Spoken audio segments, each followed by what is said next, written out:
안녕하십니까, 아야입니다. 오늘은 영화로 보는 한국과 일본이라는 주제로 강연을 하고자 합니다. 자기소개를 간단하게 하면 저는 아사히신문에서는 문화부 기자로 주로 활동을 했고 영화, 연극, 뮤지컬 등을 주로 담당했었습니다. 대학교 때 한국에 유학했던 것도 있어서 한국에서 감독님들이 오시면 권준호 감독, 호진호 감독, 임권택 감독 그런 감독님들이 오시면 인터뷰도 했고 부산 영화제는 매년 취재하러 갔었고 그래서 그렇게 아사히신문에 있었을 때도 한국 관련된 문화 취재는 계속 했었는데 그러면서 처음부터 제대로 공부하고 싶다라는 마음이 생겨서 2017년에 아사히신문을 그만두고 유학 왔습니다. 그리고 저랑 한국 영화와의 만남을 조금 말씀드리면은 저는 2002년에 처음 한국으로 유학 왔는데 그때 한국어를 하나도 못하는 상태였거든요. 그래서 그 주변 친구가 이 집으로라는 영화가 거의 대사가 없다. 그래서 그 한국어 몰라도 이해할 수 있을 것 같다라고 해서 보러 갔는데 저는 거의 기대를 안 하고 봤거든요. 근데 영화가 너무 좋았고, 그러니까 할머니랑 아이 진짜 밖에 거의 안 나오는 영화인데도 너무 좋았고, 그것보다 저는 이 영화 되게 잘 됐을 거예요. 아마 그 당시에 서서 보는 사람이 있을 정도로 많이 보더라고요. 근데 저는 사실 일본에서는 서서 봤던 게 거의 미야자키 하야오 애니메이션 정도?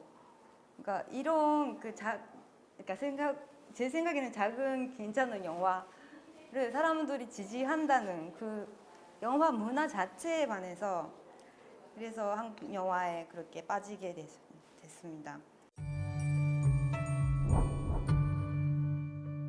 네, 오늘 본격적으로 어느 주제에 들어가면 오늘 이야기할 내용은 주로 제가 요즘 읽고 있는 에이가준보라는 그 잡지가 있어요. 그 잡지에 나오는 조선 출신 감독들이 있는데 그 감독들의 얘기랑 그리고 일본 영화 속의 한국은 여러 가지가 있겠지만 오늘 얘기하려고 하는 거는 제일 코리안 관련된 영화 그리고 한국 영화 속의 일본은 주로 일제강점기를 배경으로 한 영화 그리고 마지막으로 리메이크 영화 리메이크는 싼 방향이죠. 그거를 하겠습니다.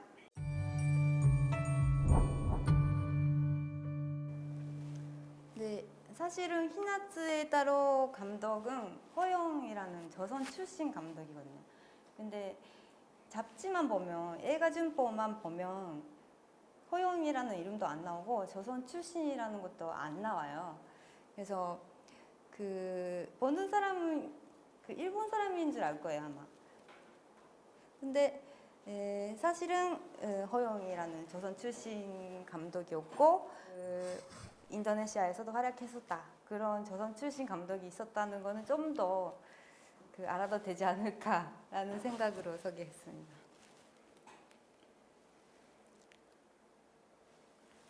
네, 이게 얼마나 큰 영화였냐면 에이가준보를 보면 12페이지 광고가 나와요. 12페이지 나오는 거는 정말 다른 어느 거장 감독보다 커요. 이렇게 크게 나올 수가 없어요. 그리고 또 하나의 감독, 조선 출신 감독 이병우라는 감독도 이분도 이노우에 강 여기 이노우에 강 이라는 이름으로밖에 안 나와요. 근데 이 영화는 다큐멘터리 영화인데 소년변들의 비행 훈련을 담은 하늘의 소변병이라는 같은 시기의 영화인데 이거는 엄청 평가를 받습니다. 그리고 일본 영화 속의 한국이라는 거는 근데 대표적인 거는 제일 코리안이 나오는 영화는 정말 많아요. 연구해보니까 진짜 많다는 거를 알게 됐는데 예를 들어서 교사형 코시케라는 영화가 있거든요. 오시마 나기사 감독인데, 그러니까 일본에서 유명한 감독 중에 제일 코리안 영화를 제일 많이 찍은 감독이 오시마 나기사예요. 처음으로 아마 제일 코리안 감독이 만든 국영화로 성공한 게 다른 어디에 떠 있는가라는 영화거든요. 이거 재밌어요. 거기서도 나오는데 거기서도 뭔가 북한의 그리움을 뜻하는 그런 노래처럼 나오는데 이게 아마도 이 박치기 때문인 것 같아요. 박치기 때 임진강이 나와서 뭔가 북한 노래는 임진강이라는 이미지가 만들어진 것 같아요. 그 정도로 뭐 영화 내용도 그렇지만 임진강이라는 노래로 유명한 노래고, 근데 임진강이라는 노래가 그 분단되면서 거기를 고향을 그리워하는 그런 노래거든요. 근데 여기서는 교토에 카모가와라는 그 강이 있는데, 여기 카모가와에 한쪽이 조선인 부락이 있었고 한편에는 일본인들이 사는 데가 있었고, 그 사이를 카모가와가 흐르는데 약간 그거를 임진강으로 좀 비유하면서 만든 그런 영화였습니다. 근데 이게 반대로 한국 영화 속의 일본을 보면 일제 감정기를 배경으로 한 영화들이 있어요. 네, 뭐 여러 가지가 있겠지만, 근데 2010년 그 여름에 그때가 그 해방 감복 70주년이었거든요. 근데 거기에 맞춰서 암살이라는 영화가 나왔고 이게 천만 영화가 됐죠. 그러면서 그 영화계에서는 아마 암살이 잘 되면서 일제 감정기 영화가 흥행이 된다라는 게 주면되면서 그 많이 만들어지게 되는 것 같아요.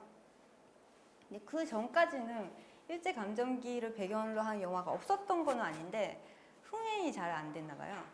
네, 아마도 그게 그렇게 밝은 역사는 아니니까 그 부담감 때문에 그랬던 것 같은데, 뭐 그 거리감이 생겼는지 이때부터 많이 나왔어요.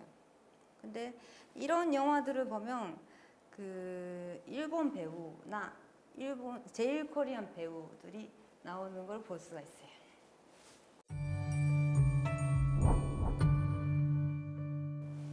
그 예를 들어서는 그 밀정이라는 김지훈 감독 영화에 그 츠루미 신고라는 배우가 나오거든요. 네, 이때쯤에 그러니까 이게 비슷한 시기잖아요. 대호는 영화로서는 흥행이 잘 안 됐지만 그 최민식 나오고 막 그런 영화들, 오스기랭도 나왔거든요. 근데 츠루미 신고나 오스기랭 같은 배우들은 일본에서도 많이 알려진 배우들이에요. 근데 일본에서 활동하면서 이 영화에만 참여한 그런 케이스인데, 근데 저는 그러니까 그때 쿠니무라준 곡선도 나오고 뭐 이때 일본 배우들이 뭐 우연일 수도 있는데 많이 한국 영화에 참여했던 시기였거든요. 근데 그분들한테 들으면 출연료가 한국이 훨씬 많다는 거예요. 그러니까 제작 규모 자체가 일본보다 한국 영화가 이제는 훨씬 크고, 촬영 기간도 뭐 일본이면 한 달이면 찍는데 여기서는 3개월 찍고 막 규모가 너무 다르다. 그러니까 영화 배우로서는 너무 부럽다. 한국 영화가 너무 부럽다. 라는 말을 많이 하더라고요, 일본 배우들이.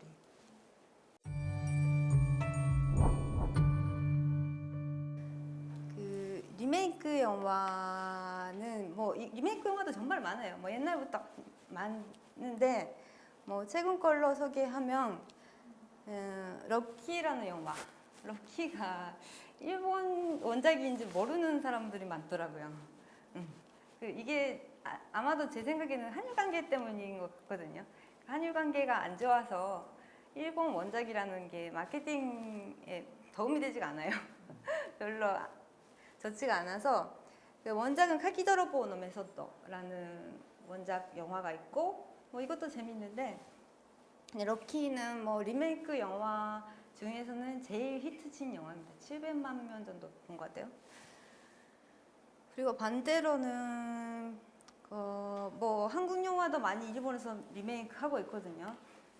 근데 이것도 마찬가지로 원작이 한국이라는 거를 별로 그렇게 어필하지는 않아요. 그래서 모르는 경우도 많고, 제가 보기에는 그 내가 살인범이다를 원작으로 한 그 와타시가 사치진 데스라는 일본 영화는 재밌었어요. 재밌었는데 이것 또한 한국 원작이라고 모르는 일본 사람이 대부분이고, 이거는 그 카테니 한국 고호가라고, 잘 안 보이겠지만 제멋대로 한국 컴보가 카테니 한국 고호가라고 전데 그 한국 이 둘이 한국 사람이고 일본 사람 2명이랑 같이 올해부터 크라우드 펀딩 받고 한국 지방의 홍보를 일본에서 하는, 그것도 일본 47개 도덕구현 있잖아요. 거기를 다 돌자는 계획으로 시작하자마자 코로나 때문에 지금 못하게 되고 있는데, 근데 첫 번째는 뭐 2월 달에 도쿄, 쇼난 2군데에서 시작 좀 했거든요. 근데 뭐 계속 하려고 뭐チラシ 포스터 같은 것도 다 만들었었는데 지금 못하고 있고, 그 코로나만 진전되면 다시 이런 활동도 하려고 하고 있습니다.